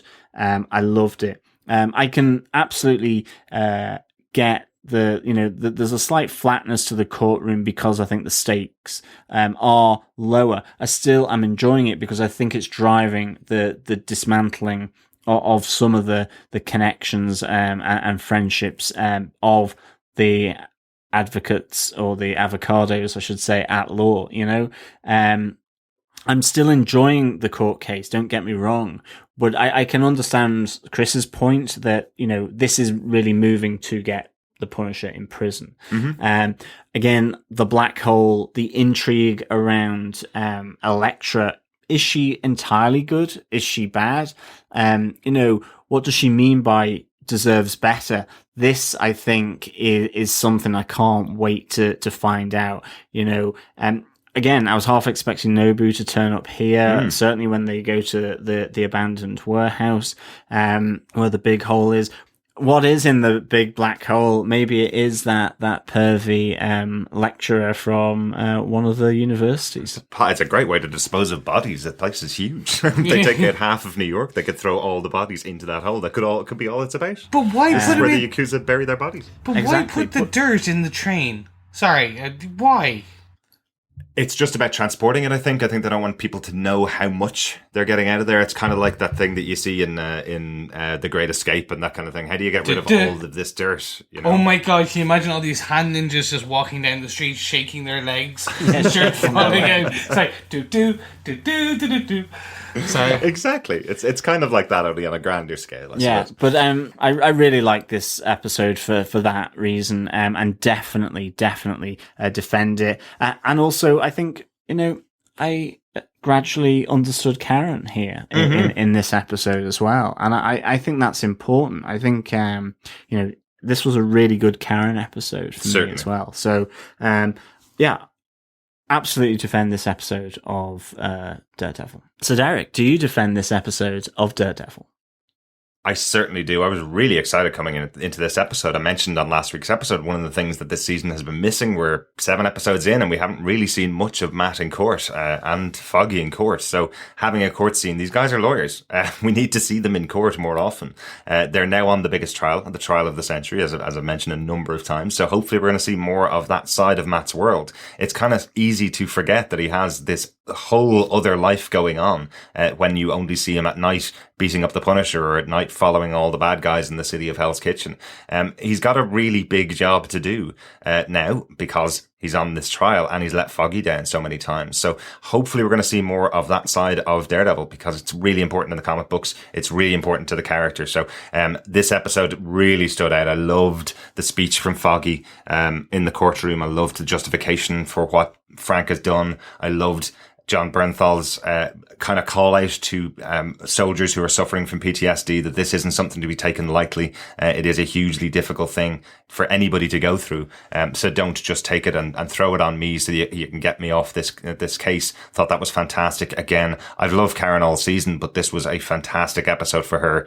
Those two scenes, the one with Matt and the one with Foggy, where she's explaining Frank Castle's predicament, thought they were fantastic. Really, really well played, really well acted. So much stuff going on in this episode, but really good setup for the future. Obviously, Elektra is going to be very difficult, a nice thorn in the side of Matt, completely ignoring everything about his life and dragging him down these paths to an eventual confrontation with the Hand or the Yakuza, which I think is really going to be exciting. But I like that she doesn't care anything at all for Matt's life. I think that's a really good touch, despite the fact that saying that the reason why she left him and never came back was that she wasn't good enough for him. She seems to feel like she has the right decisions for everything in his life, even when he's telling her no. I think that's really good stuff. An excellent episode overall. And with that, I think it's time to get on to our feedback. So the first thing I wanted to talk about in our feedback was I put up a post over on our Facebook group at facebook.com/groups/Defenders TV podcast, just because Chris was the only person that got a decision on what we call Matt and Karen. It may not matter very much in future, but Chris has made... Chris is shipper.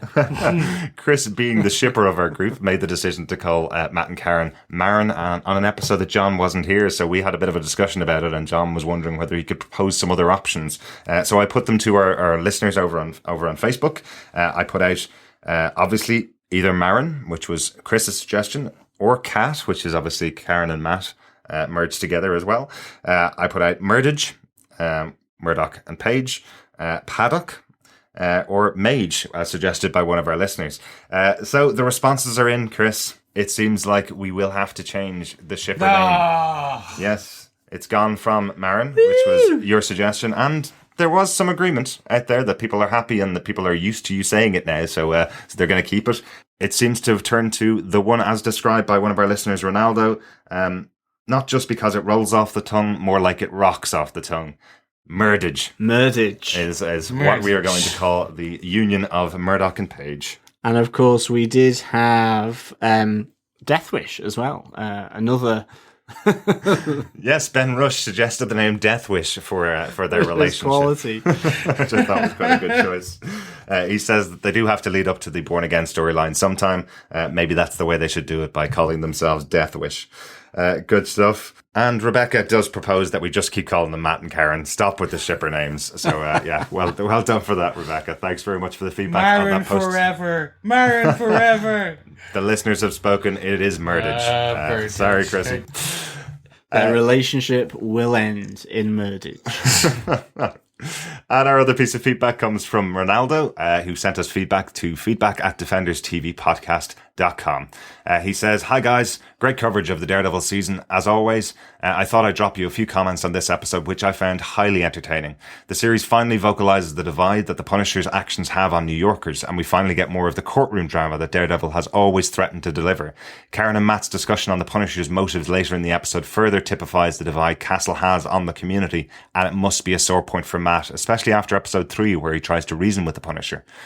The Daredevil suit is really starting to look so cool, although Elektra's costume is massively different to that of the comics. However, I'm not sure her comic costume would have worked on TV. It's great to see that the Daredevil mask's so good in close-up, and the costume in general has a streetwear quality. Yeah, we've not really mentioned the costume of Elektra that much. In the comic books, it is totally what you would have in comic books, something that's completely gravity-defying, and shows off every single element of the poorly drawn woman underneath it, or impossibly drawn woman underneath it.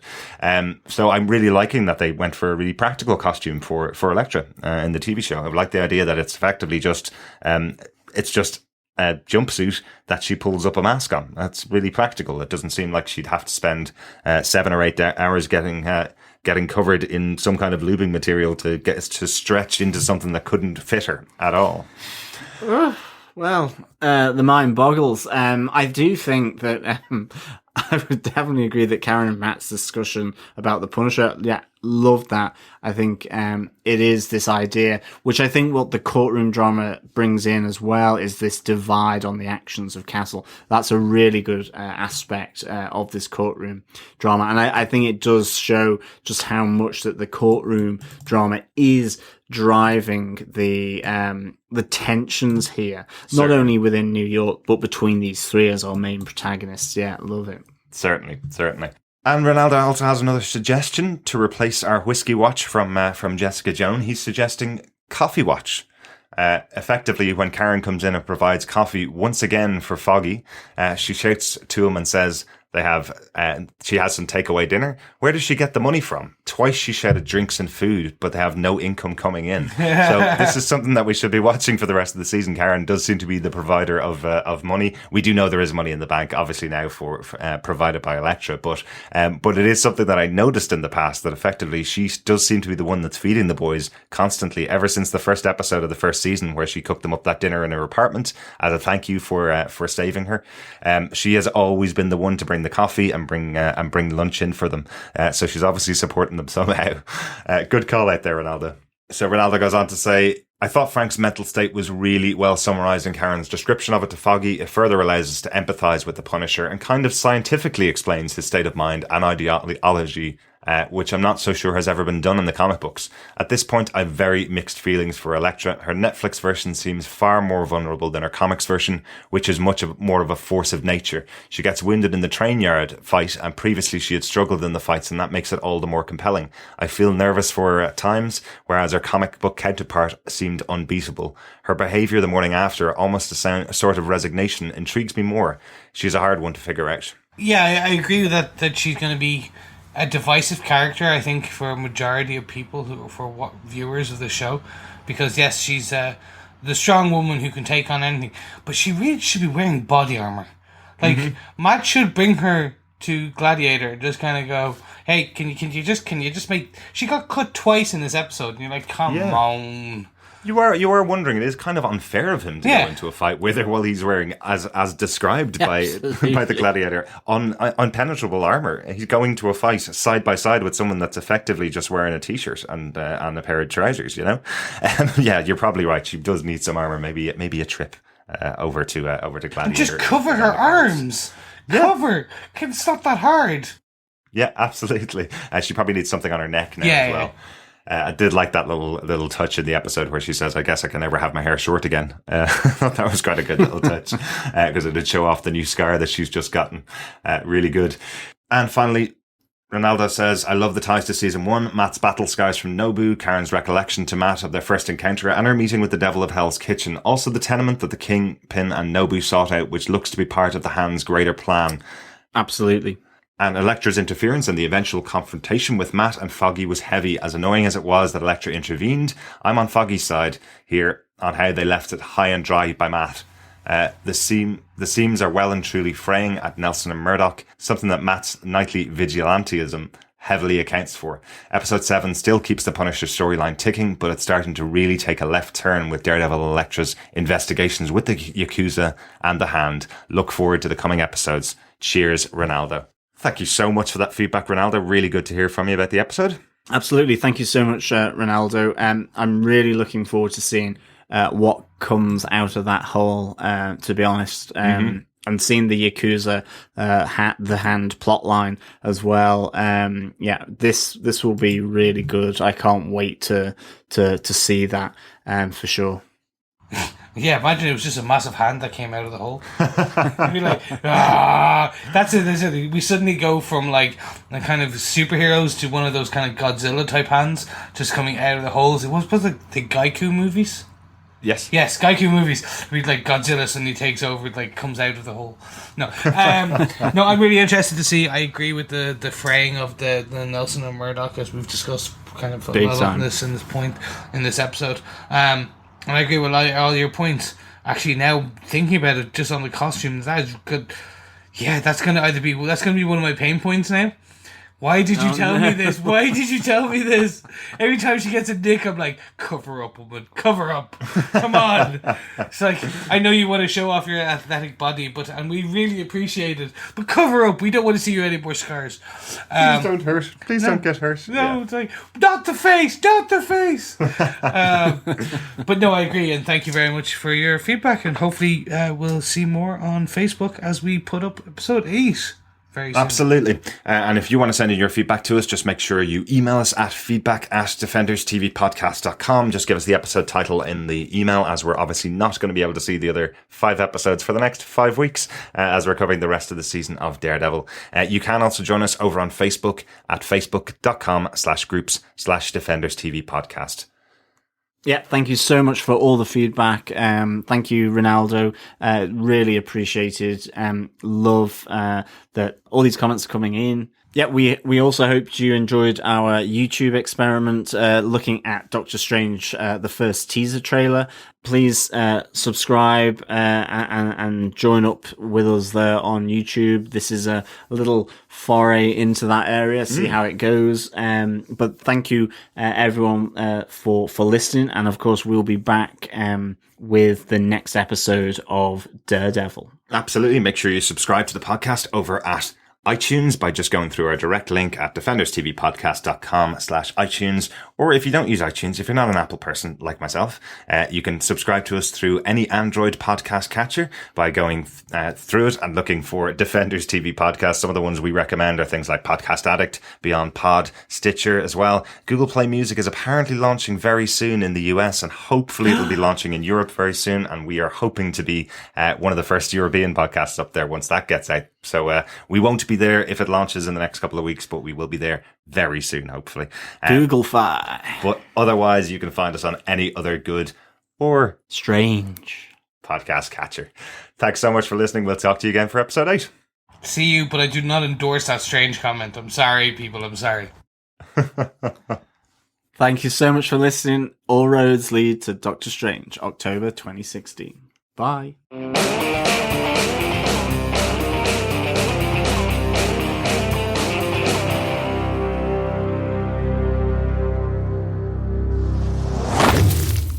This has been a Flickering Myth Podcast Network production. For more information, head over to flickeringmyth.com for more shows like it. Find this show in iTunes by searching for the podcast name, and head over to youtube.com/Flickering Myth to subscribe to the Flickering Myth movie show. We'll see you on the next podcast. Take care. Bye bye.